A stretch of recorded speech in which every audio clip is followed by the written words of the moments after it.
नमस्कार साथियों, स्वागत है आप सभी का पीएल गुरुजी यूट्यूब चैनल पर। देखिए साथियों, अपन पढ़ रहे थे माध्यमिक शिक्षा बोर्ड की पाठ्य पुस्तक हमारा राजस्थान कक्षा 6। और इस पाठ्य पुस्तक के जो है अपन 7 अध्याय कंप्लीट पढ़ चुके हैं।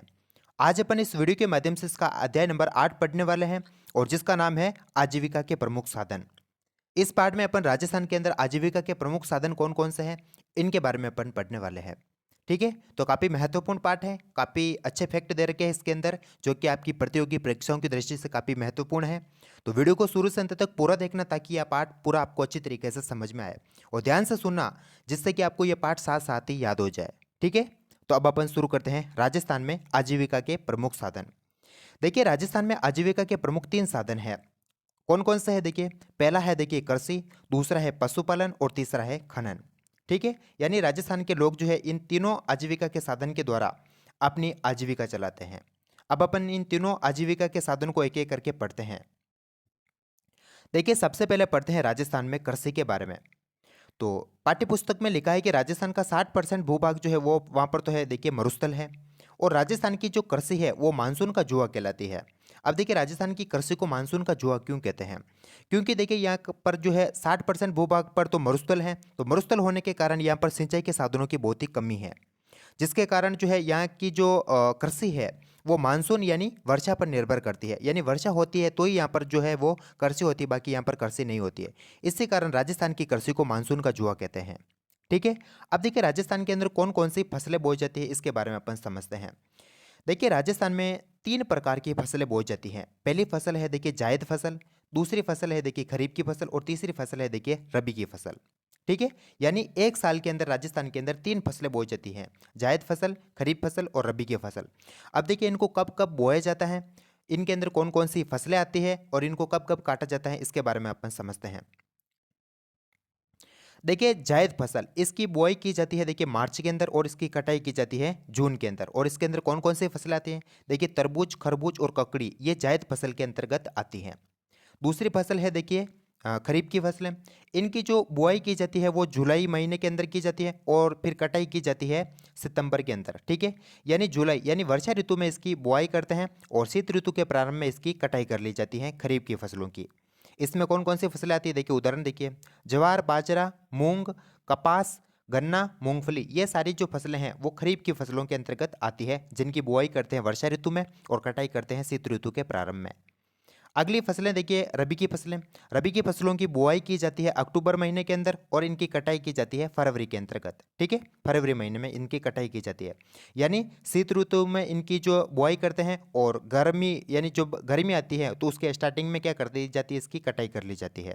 इसमें कौन कौन सी फसलें आती है देखिए, चना, चावल, गेहूँ, जौ और सरसों, ये सारी जो फसलें हैं ये रबी की फसलों के अंतर्गत आती हैं। ठीक है, तो इन तीनों फसलों के अंतर्गत देखिए इनको कब बोया जाता है, कब जो है इनको काटा जाता है, इनके अंदर कौन कौन से उदाहरण आते हैं, ये बातें आपके प्रतियोगी परीक्षाओं की दृष्टि से महत्वपूर्ण है, आपको इनको याद रखना है। ठीक है, अब देखिए अपन राजस्थान में कृषि के पिछड़ेपन के कौन कौन से कारण हैं इसके बारे में अपन समझते हैं।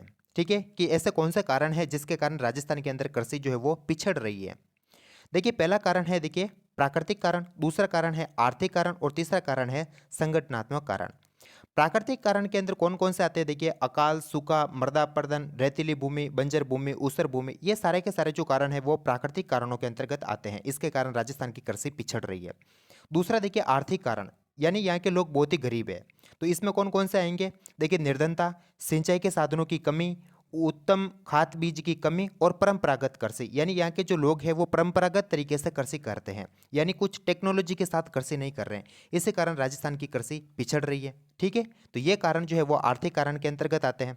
तीसरा देखिए संगठनात्मक कारण, इसमें देखिए भू स्वामित्व, यानी यहाँ की कृषि भूमि पर भू स्वामित्व बढ़ रहा है। ठीक है, उस पर जो है लोग कब्जा कर रहे हैं, घर बना रहे हैं, बिल्डिंगें बना रहे हैं, तो इस कारण भी है जो है वो राजस्थान की कृषि पिछड़ रही है। ठीक है, तो इस प्रकार राजस्थान में कृषि के पिछड़ेपन के 3 कारण हैं, प्राकृतिक कारण, आर्थिक कारण और संगठनात्मक कारण। और ये तीनों के तीनों कारण आपको अच्छी तरीके से समझ में भी आ गए होंगे। ठीक है, अब अपन देखिए राजस्थान में कृषि की विशेषता के बारे में समझते हैं। देखिए, यहाँ से आपको कुछ महत्वपूर्ण चीज़ें सीखने को मिलेगी, काफ़ी अच्छी चीज़ें हैं, यहाँ से प्रश्न बन सकता है यहाँ से, तो इसको आप ध्यान से देखना। मैंने इसको फ्लो चार्ट के माध्यम से समझाया ताकि आपको अच्छी तरीके से याद हो।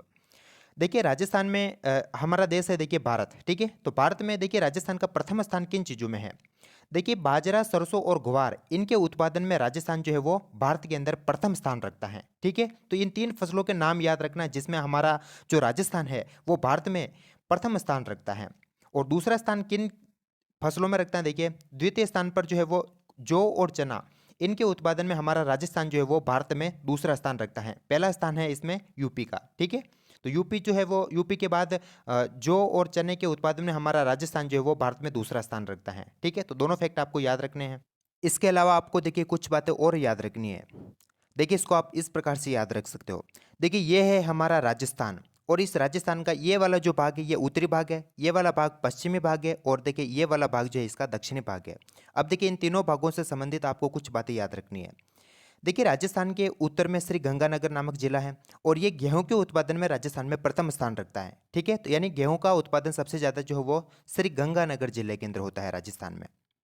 दूसरा फैक्ट याद रखना है कि पश्चिमी राजस्थान में सर्वाधिक बोई जाने वाली फसल है बाजरा, ठीक है। इसी प्रकार दक्षिणी राजस्थान में सर्वाधिक बोई जाने वाली फसल है मक्का। तो ठीक है, ये तीन बातें आपको याद रखनी कि उत्तरी राजस्थान में श्री गंगानगर जो जिला है ये गेहूं के उत्पादन में प्रथम स्थान रखता है, और दक्षिणी राजस्थान में सर्वाधिक बोई जाने वाली फसल है मक्का, और पश्चिमी राजस्थान में सर्वाधिक बोई जाने वाली फसल है वो बाजरा है, ठीक है। इसके साथ ही देखिए पश्चिमी राजस्थान में एक परियोजना है इंदिरा गांधी नहर परियोजना। क्या कौन सी परियोजना है? इंदिरा गांधी नहर परियोजना, क्योंकि पश्चिमी राजस्थान में इंदिरा गांधी नहर है। तो इस इंदिरा गांधी नहर के द्वारा 17.5 लाख हेक्टेयर में सिंचाई सुविधा उपलब्ध है। यानी पश्चिमी राजस्थान के 17.5 लाख हेक्टेयर भूमि में सिंचाई सुविधा होती है इस इंदिरा गांधी नहर परियोजना के द्वारा, ठीक है। तो ये बातें आपको याद रखनी है। इसके बाद देखिए राजस्थान के कुल फसली क्षेत्र के 35% पर सिंचाई सुविधा उपलब्ध है। यानी राजस्थान के अंदर जितने भूभाग पर फसलें होती है उसके केवल 35% भाग पर ही सिंचाई सुविधा उपलब्ध है। यानी 65% भाग पर कोई सिंचाई सुविधा उपलब्ध नहीं है। ये वाला भाग जो है केवल मानसून या वर्षा पर निर्भर करता है। इसी कारण राजस्थान की कृषि को मानसून का जुआ भी कहते हैं। अब देखिए ये जो भी फसली क्षेत्र है इसको भी आप इस प्रकार से समझ सकते हो कि यहाँ पर किस किस चीज़ों से सिंचाई होती है। अब देखिए कुल फसली जो क्षेत्र है इसके केवल 66% भाग पर कुएं और ट्यूबवेल से सिंचाई होती है, 33% भाग पर नहरों से सिंचाई होती है, और तालाबों से जो राजस्थान में बहुत ही कम सिंचाई होती है। तो ये बातें भी आपकी पाठ्य पुस्तक में दे रखी है कि कुल सिंचित क्षेत्र का 66% भूभाग कुएं और ट्यूबवेल से सिंचाई होती है, 33% भाग पर नहरों से सिंचाई होती है, और तालाबों से जो है वो राजस्थान में बहुत ही कम सिंचाई होती है, ठीक है। तो ये बातें भी आपको याद रखनी है। देखिए तो इतनी सी बातें जो है आपको राजस्थान में कृषि के बारे में याद रखनी है, ठीक है। अब अपन राजस्थान में दूसरा आजीविका का साधन है पशुपालन, इसके बारे में समझते हैं। देखिए राजस्थान में पशुपालन, तो जो पशुपालन है ये जीविकोपार्जन का सहज साधन है, क्योंकि ये सहज रूप से उपलब्ध हो जाता है। क्योंकि यहाँ पर कृषि तो मानसून का जुआ है, जब मानसून आता है वर्षा होती है तो यहाँ पर कृषि होती है। तो यहाँ के लोग पशुपालन के द्वारा अपनी जीविकोपार्जन करते हैं, ठीक है। तो ये जीविकोपार्जन का सहज साधन है पशुपालन। दूसरी बात याद रखना कि राजस्थान का देश में दूसरा स्थान है पशुपालन की दृष्टि से।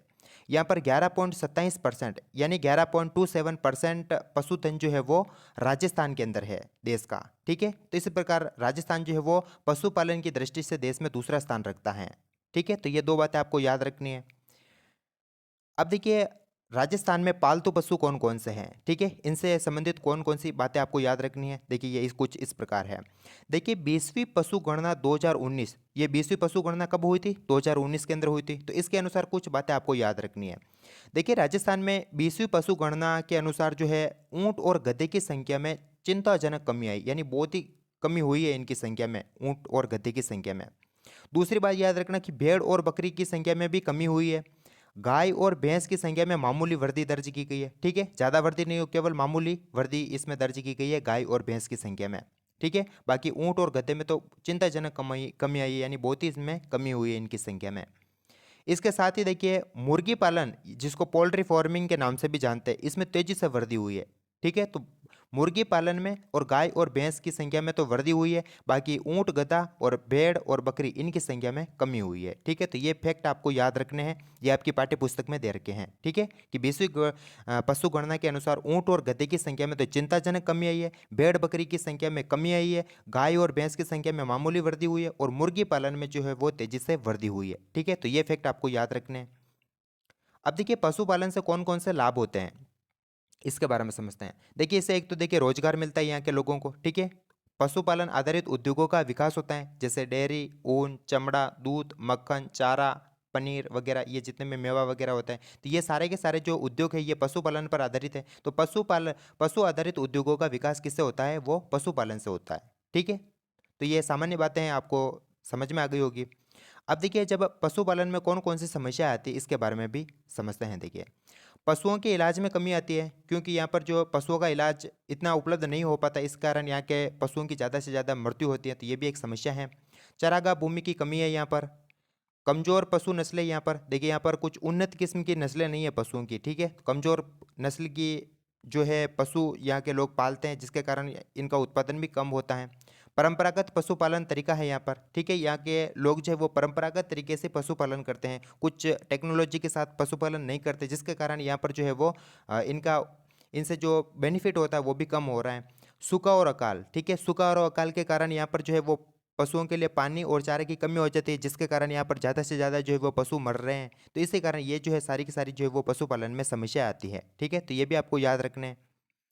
अब अपन देखिए अगला जो आजीविका का साधन है वो राजस्थान में खनन के बारे में समझते हैं। देखिए राजस्थान में खनन, तो राजस्थान जो है इसको खनिजों का अजायब घर कहते हैं, क्योंकि यहाँ पर 67 प्रकार के खनिज जो है वो राजस्थान में पाए जाते हैं। इसी कारण राजस्थान को खनिजों का अजायब घर कहा गया है। ठीक है, दूसरी बात याद रखना है कि राजस्थान में सर्वाधिक उपलब्ध जो खनिज है वो रॉक फॉस्फेट है। और राजस्थान का एकाधिकार किन किन खनिजों पर है, जो कि केवल राजस्थान में ही पाए जाते हैं। देखिए एकाधिकार वाले खनिज, तो सीसा, जस्ता, जिप्सम, चांदी और संगमर, ये ऐसे खनिज है जिन पर राजस्थान जो है वो एकाधिकार रखता है, यानी देश में जो ये सारी चीज़ें है वो केवल राजस्थान के अंदर ही निकलती है सबसे ज़्यादा। ठीक है, तो ये सारे के सारे बातें जो है ये आपको याद रखनी है, जिसमें अपन ने राजस्थान के अंदर आजीविका के प्रमुख साधन पढ़ लिए, कृषि, पशुपालन और खनन। ठीक है, और इनसे संबंधित कुछ महत्वपूर्ण तथ्य थे, कुछ फैक्ट थे, जो इनको मैंने आपको अच्छी तरीके से समझा दिया है। तो यहाँ पर जो ये अपना पार्ट नंबर 8 है आजीविका के प्रमुख साधन, ये यहाँ पर समाप्त होता है। अगर वीडियो पसंद आए तो इसको लाइक कीजिएगा, शेयर कीजिएगा, चैनल पर नए हो तो इसको सब्सक्राइब कीजिएगा। मिलते हैं इसी प्रकार के अगले वीडियो के साथ, तब तक के लिए नमस्कार, जय हिंद, जय भारत।